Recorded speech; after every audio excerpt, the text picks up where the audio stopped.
आप की तरह मुझे भी बहुत लकी और प्राउड फील होता है जब मैं देखता हूं और सुनता हूं कि भारत ने इतनी तरक्की कर ली है।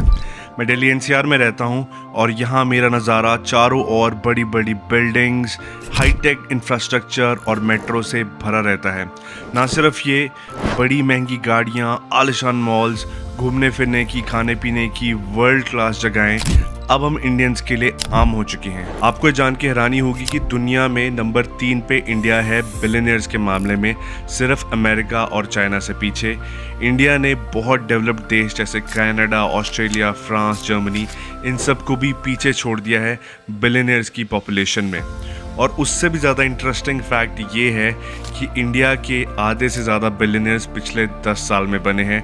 2010 तक इंडिया के बिलियनियर्स की पॉपुलेशन अराउंड 70 थी। आज जैसे कि मैंने आपको बताया it's around 169। So that's really amazing. और ये सब पॉसिबल हुआ है इंडिया की स्किल्ड पॉपुलेशन की वजह से।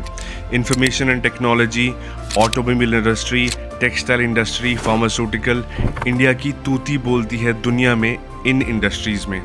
ये एक मेन कारण है जिसकी वजह से आज इंडिया इतनी जल्दी तरक्की कर रहा है। आइए अब आपको एक बहुत ही इंटरेस्टिंग साइकोलॉजिकल फैक्ट बताता हूँ। ह्यूमन ब्रेन इस तरह से बना है कि हम नई चीज़ों को झट से नोटिस कर लेते हैं, जैसे कि नए मॉडल की गाड़ी, नई कंस्ट्रक्शन साइट, किसी के नए जूते या किसी की नई घड़ी, वो हम एकदम से नोटिस कर लेते हैं। जबकि पुरानी चीज़ें या जो चीज़ें इम्पॉर्टेंट नहीं हैं उस पर हमारा ध्यान कम ही जाता है। ऐसा इसलिए है क्योंकि जब इंसान हंटर और गैदरर था तो अच्छी सर्वाइवल इंस्टिंक्ट होना बहुत ज़रूरी था। तो ध्यान किसी नई चीज़ पे इसलिए झट से चला जाता है ताकि हम समझ सकें कि वो चीज़ खतरा है या नहीं। ये साइकोलॉजिकल एस्पेक्ट बताने का रीज़न ये है क्योंकि हम नई बिल्डिंग्स, नया इंफ्रास्ट्रक्चर, चकाचौंध, ये सब तो झट से नोटिस कर लेते हैं, लेकिन इस चकाचौंध के आसपास जो अंधेरा फैला होता है हम उसे इग्नोर कर देते हैं, नज़रअंदाज कर सकते हैं। ज़रा याद कीजिए पिछली बार जब आप मॉल गए थे, क्या उस मॉल के बाहर गरीब लोग भीख मांगते हुए नहीं दिखे थे?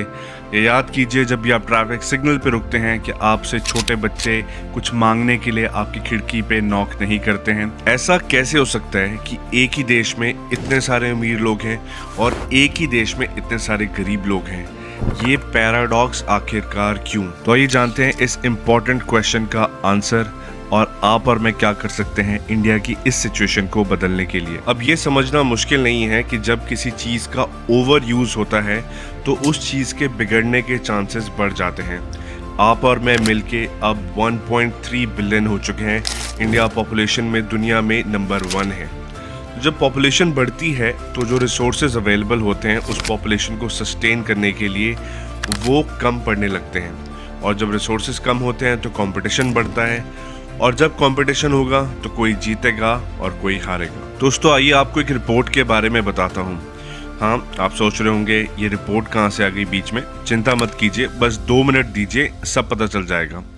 दोस्तों कुछ इंपॉर्टेंट रिपोर्ट्स पब्लिश होती हैं इंटरनेशनली पूरी दुनिया के लिए, जो पब्लिश करते हैं non profitable organisations, non government organisations. दोस्तों ऐसी एक रिपोर्ट है ग्लोबल हंगर इंडेक्स, जो ये बताती है कि दुनिया के विभिन्न देशों में कुपोषण यानी अंडर न्यूट्रिशन और भुखमरी का लेवल क्या है। दोस्तों ग्लोबल हंगर इंडेक्स की रिपोर्ट 4 मेन चीज़ों को कंसिडर करके बनाई जाती है: child wasting, child stunting, chronic malnutrition और चाइल्ड मोर्टेलिटी रेट। जिसमें चाइल्ड वेस्टिंग और चाइल्ड स्टंटिंग का मतलब होता है कि 5 साल तक के बच्चे जो अपनी एज के हिसाब से हाइट और वेट में कम हैं, और क्रॉनिक मैल न्यूट्रिशन मतलब ऐसे बच्चे जिन्हें उनके खाने में पोषक तत्व नहीं मिलते जो कि बहुत ज़रूरी है उनके विकास के लिए, और चाइल्ड मोर्टेलिटी रेट यानी कि कुछ ऐसे अभागे बच्चे जो 5 साल तक की उम्र तक भी नहीं जी पाए, पहले ही मर गए। तो दोस्तों इस रिपोर्ट के अकॉर्डिंग इंडिया 107वें नंबर पे आता है टोटल 121 देशों के बीच में जहां के लिए रिपोर्ट पब्लिश होती है। ये बहुत ही हैरान कर देने वाली बात है, जो देश दुनिया में नंबर 3 पे है अरबपतियों की संख्या के लिए, वही देश दुनिया में 107वें नंबर पे है 121 देशों में जहां भुखमरी और मैलन्यूट्रिशन की समस्या है। दोस्तों इससे पहले आप किसी कंक्लूजन पे पहुंचे, आपको बता दूं ऐसा बिल्कुल नहीं है कि देश की सरकार ने या पहले रही जो सरकारें हैं उन्होंने गरीबों के लिए कुछ नहीं किया।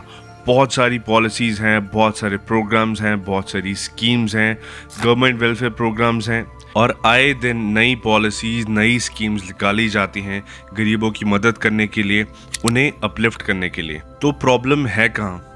प्रॉब्लम है हमारी सोच में। आप मानो या ना मानो, हम इंडियंस गरीबों को आज भी डिफरेंटली ट्रीट करते हैं। मुझे पता है आप में से कई लोग इस बात से सहमत नहीं होंगे, लेकिन ये सच है। आपको एग्जांपल देता हूँ। अगर हमारी गाड़ी, बाइक या स्कूटी कभी किसी से थोड़ी टच हो जाए या लग जाए, तो हम पहले दूसरे वाले को देख लेते हैं कि उसको जवाब अब कैसे देना है। अगर वो आदमी अमीर दिखता है, मिडिल क्लास भी दिखता है, तब भी हम उससे ठीक ढंग से ही बात करते हैं। लेकिन अगर वो आदमी गरीब हुआ और उसके ऊपर कमज़ोर भी हुआ, तब शायद आप उससे इज्जत से बात ना करो। बात सुनने में बुरी लगती है, लेकिन ये आप भी जानते हैं और मैं भी जानता हूँ कि यही सच है। बैक ऑफ द माइंड हमें ये पता होता है कि ये हमारा क्या ही उखाड़ लेगा। ना गरीब के पास टाइम है, ना उसके पास पैसा। मैं ये नहीं कह रहा कि हम सभी की सोच ऐसी है। फॉर एग्जाम्पल के लिए मान लीजिए हम में से 50% लोगों की सोच ऐसी है।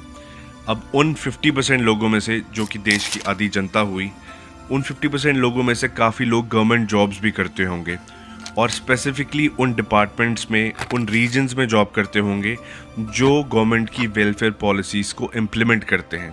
तो आपको क्या लगता है कि अगर कोई ऐसा गवर्नमेंट एम्प्लॉय जिसकी सोच ही गरीबों के प्रति डिफरेंट हो, तो क्या वो पॉलिसी जो सरकार ने गरीबों की मदद करने के लिए बनाई है, क्या वो एम्प्लॉय उस पॉलिसी को प्रॉपर्ली इम्प्लीमेंट कर पाएगा? मुझे नहीं लगता कि वो प्रॉपर्ली कर पाएगा। तो सिचुएशन यहाँ ऐसी है कि जैसे ड्रेसिंग रूम में हम डिसाइड करेंगे कि भाई हम ग्राउंड में जाके ऐसे खेलेंगे, वैसे खेलेंगे, पर जब एक्चुअली हम ग्राउंड में आते हैं तो मैच बिल्कुल डिफरेंट हो जाता है। एक रीसेंट एग्जांपल में गुजरात गवर्नमेंट ने एक स्कीम लॉन्च की जिसका नाम था मुख्यमंत्री युवा स्वावलंबन योजना, जो 10th क्लास के बच्चों को मदद करने वाली थी आगे की स्टडीज़ करने के लिए। तो इस स्कीम को अवेल करने के लिए स्टूडेंट्स और पेरेंट्स ने अपने जो फॉर्म्स थे, ज़रूरी डॉक्यूमेंट्स थे, वो वेबसाइट पे भेजने शुरू किए। उनको बाद में ये पता चला कि जो वो वेबसाइट यूज़ कर रहे थे उसके लिए वो वेबसाइट ही गलत थी। आप भी जानते हैं, मैं भी जानता हूँ कि इंडियन गवर्नमेंट की वेबसाइट्स यूज़ करना बहुत मुश्किल होता है। तो इससे ये समझ आता है कि गवर्नमेंट को शायद ग्राउंड रियलिटी पता ही नहीं है, या फिर वो उसे इग्नोर करती है, या फिर उसके प्रति काम करने के लिए इच्छुक नहीं है। मेरे हिसाब से यहाँ सारा खेल सोच का है, हमारी गरीबों के प्रति सोच का। क्योंकि जब बात आती है टैक्स कलेक्शन की, जब बात आती है सर्च एंड रेस्क्यू ऑपरेशंस की, तो इस सब में इंडियन गवर्नमेंट बहुत ज़्यादा इफेक्टिव रही है। तो क्यों यही गवर्नमेंट अपनी ही बनाई हुई स्कीम्स प्रॉपर्ली इम्प्लीमेंट नहीं कर पाती? तो दोस्तों, कारण तो बहुत हैं, लेकिन सच ये है, ग्राउंड रियलिटी ये है कि गरीबी अभी भी है और ये जा नहीं रही है। अब जहाँ गरीबी होती है तो उसके साथ साथ कुछ चीज़ें गरीबी की वजह से और भी होने लगती हैं, जैसे कि अनएम्प्लॉयमेंट, क्राइम, ड्रग अब्यूज़ और बहुत सारी ऐसी चीज़ें जो किसी भी देश के लिए बिल्कुल अच्छी नहीं होती। दोस्तों, एक गरीब परिवार की ज़िंदगी हमसे बहुत डिफरेंट होती है। लोग उनको अनफेयरली ट्रीट करते हैं हमेशा। ज़रा सोचिए, जब आपकी पढ़ने लिखने की उम्र हो, आपको काम पे लगा दिया जाए, आपके परिवार में किसी को मेडिकल प्रॉब्लम हो और आपके पास पैसे ही ना हो उनका इलाज करवाने के लिए। और लड़कियों की लाइफ, गरीब लड़कियों की लाइफ तो और भी बदतर होती है, जहां इज्जत और प्राइवेसी नाम की कोई चीज़ नहीं होती। आप अगर कभी कोर्ट कचहरी गए होंगे तो आपको वहाँ गरीब लोग कम ही दिखेंगे। ऐसा नहीं है कि गरीबों के साथ अन्याय नहीं होता, लेकिन उनके पास वक्त और पैसा बिल्कुल नहीं होता अपने ही हक की लड़ाई लड़ने के लिए।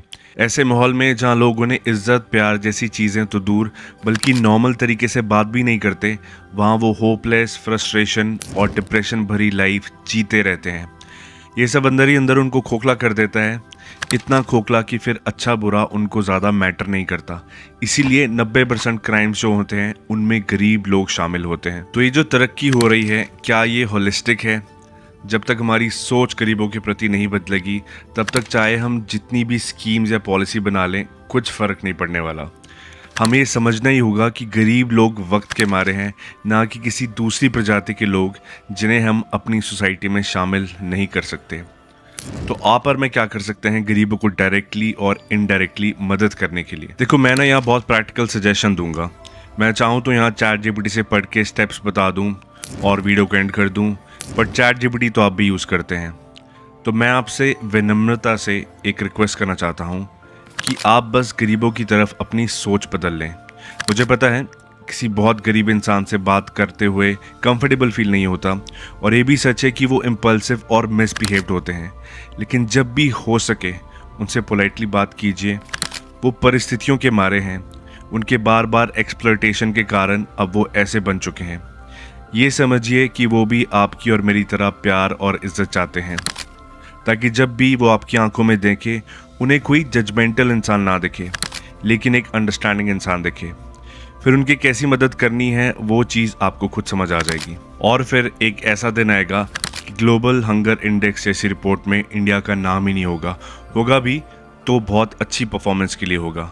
मैं ऐसा दिन देखना चाहता हूँ, मुझे आशा है आप भी ऐसा दिन देखना चाहते होंगे। वीडियो को देखने के लिए धन्यवाद। आशा है इससे आपकी सोच कुछ ना कुछ तो बदली होगी। अगर बदली होगी तो इस वीडियो को बनाने का जो रीज़न है वो फुलफिल हो गया।